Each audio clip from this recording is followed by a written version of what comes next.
नागपुरातील कोराडी मंदिराच्या निर्माणाधीन गेटचा स्लॅब कोसळला, 5 ते 6 मजूर जखमी। पोलीस घटनास्थळी एनडीआरएफकडून बचाव कार्य सुरू। विधानसभा निवडणुकीवेळी 2 माणसं भेटली, 160 जागा निवडून आणण्याची गॅरंटी देत होते, मात्र मी आणि राहुल गांधींनी हा मार्ग नाकारला। शरद पवार यांचा मोठा गौप्यस्फोट। राहुल गांधींसारख्या कपोलकल्पित कहाण्या आता शरद पवारही सांगू लागले। त्यांच्यावर राहुल गांधींच्या भेटीचा परिणाम, शरद पवारांच्या दाव्यावर मुख्यमंत्री फडणवीसांची टीका।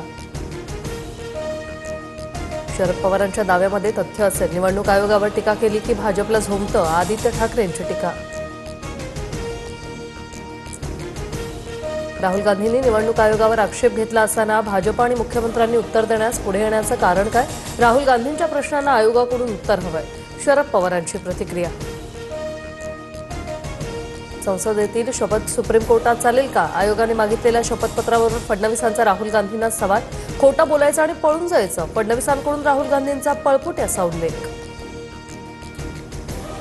सोमवारी इंडिया आघाडीचा मोर्चा केंद्रीय निवडणूक आयोगाच्या कार्यालयावर धडकणार। राहुल गांधींच्या मत चोरीच्या दाव्यानंतर देशभरात निवडणूक आयोगाविरोधात वातावरण तापायला सुरुवात।